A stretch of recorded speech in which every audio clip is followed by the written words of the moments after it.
Number 1 طہارت، اس میں کوئی شک نہیں کہ زیادہ افضل یہی ہے کہ انسان وضو کر لے، یعنی وضو سے ہو، لیکن اگر وضو نہیں تو سجدہ نہ چھوڑے، سجدہ کر لے۔ سجدہ تلاوت کے لیے طہارت کی شرط نہیں لگائی جائے گی، کیونکہ انسان جنابت کے علاوہ تمام حالات میں قرآن پڑھ سکتا ہے، اور اگر سجدہ کی آیت آ جائے تو وہ سجدہ کرے گا، خواہ وہ طہارت کی حالت میں ہو یا نہ ہو۔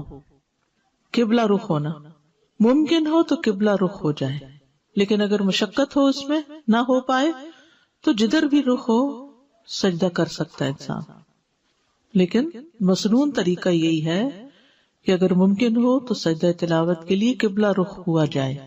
امام زہری کہتے ہیں کہ اگر تم حالت اقامت میں سجدہ کرو، یعنی گھر پہ ہو، مسجد میں ہو، تو قبلے کی طرف رخ کر کے کرو، اور اگر تم سوار ہو تو پھر جدھر تمہارا رخ ہو اس میں تم پر کوئی مواخذہ نہیں۔ تکبیر کہنا، ابو قلابہ اور ابن سیرین سے مروی ہے، ان دونوں کا کہنا ہے کہ جب آدمی نماز کے علاوہ سجدہ تلاوت کرے گا تو اللہ اکبر کہے گا۔ ٹھیک ہے، آپ قرآن پڑھ رہے ہیں، پڑھتے پڑھتے آیت سجدہ آ گئی تو آپ کیا کریں گے؟ اللہ اکبر کہہ کے سجدے میں جائیں گے، لیکن بعد میں سلام کی ضرورت نہیں۔ جب سجدے سے سر اٹھائیں گے تو سلام نہیں کریں گے، اور یہ ایک ہی سجدہ ہے، دو نہیں ہے۔ سجدہ سہو 2 سجدے ہیں، لیکن سجدہ تلاوت ایک سجدہ ہے۔ سجدہ تلاوت میں سلام کرنا مشروع نہیں۔ ابن تیمیہ کہتے ہیں سجدہ تلاوت اور سجدہ شکر کے بارے میں کسی ایک نے بھی نبی صلی اللہ علیہ وسلم یا صحابی سے یہ نقل نہیں کیا کہ ان میں سلام بھی ہوگا، اور نہ ہی صحابہ سلام پھیرتے تھے۔ ٹھیک، یہ ہے نماز کے باہر سجدہ تلاوت کا طریقہ۔ نماز کے اندر سجدہ تلاوت کا طریقہ، تکبیر کہہ کر سجدے میں جانا۔ سجدہ تلاوت میں جانے اور اٹھنے کے لیے تکبیر کہنا، مثلا آپ نے سورت اذا السماء انشقت پڑھی ہے تو سجدے والی جگہ پہ پہنچ کے آپ اللہ اکبر کہہ کے سیدھے نیچے چلے جائیں گے، سجدے میں رکوع نہیں کریں گے، ڈائریکٹ سجدہ کریں گے، اور جب سجدہ کر لیں گے تو اٹھتے ہوئے پھر کیا کہیں گے؟ اللہ اکبر کہیں گے۔ اگر سورت کے آخر میں سجدہ ہو، مثلا کون سی سورت؟ سورت علق، تو پھر کیا کریں گے؟ اگر سورت کے آخر میں سجدہ ہو اور مزید تلاوت نہ کرنی ہو تو پہلے سجدے کے لیے تکبیر کہی جائے گی، سجدہ تلاوت ادا ہوگا، پھر تکبیر کہہ کر اٹھا جائے گا، اور کھڑے ہو کر رکوع کے لیے تکبیر کہہ کے رکوع پہ جایا جائے گا، یعنی یہ سجدہ الگ کیا جائے گا اور پھر کھڑے ہو کے رکوع کر کے دوبارہ پھر وہ سجدے اور آگے نماز کنٹینیو کی جائے گی۔ واضح؟ ابن عثیمین کہتے ہیں نماز میں سجدہ تلاوت بالکل اسی طرح ہے جیسے نماز میں عام سجدہ ہوتا ہے۔ کیسے ہے؟ جیسے عام سجدہ ہوتا ہے نماز کا، ویسے ہی سجدہ تلاوت ہے۔ نہیں سمجھ آئی؟ جیسے نماز کا سجدہ کرتے ہیں ویسے ہی سجدہ تلاوت ہوتا ہے۔ اب سمجھ آ گئی؟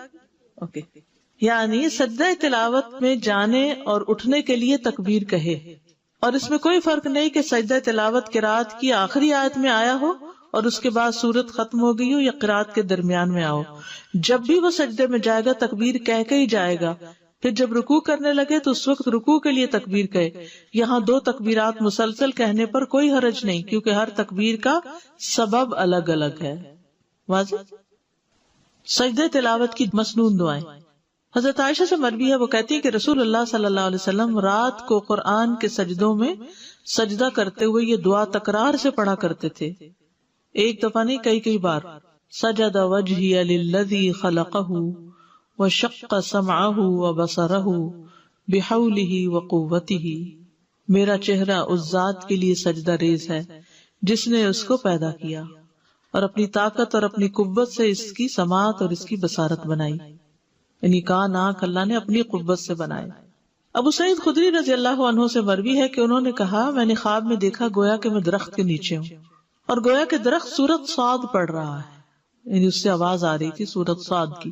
پھر جب وہ آیت سجدہ پر آئے تو اس نے سجدہ کیا، درخت نے بھی، اور اپنے سجدے میں کہا اللہم اغفر لی بہا، اللہم حط انی بہا وزرا واحدث لی بہا شکرا وتقبلها منی کما تقبلت من عبدک داود سجدتہ۔ ٹھیک ہے، یہ تقبلتا ہے، اے اللہ اس سجدے کی وجہ سے مجھے بخش دے، اے اللہ اس کے ذریعے میرے بوجھ دور کر دے، یعنی زندگی کے جو بوجھ ہوتے ہیں نا وہ سجدوں سے دور ہوتے ہیں، اور میرے لیے اس کے ذریعے شکر نعمت پیدا کر دے، اور اسے مجھ سے قبول فرما لے جیسا کہ تو نے اپنے بندے داؤد سے ان کا سجدہ قبول فرمایا تھا۔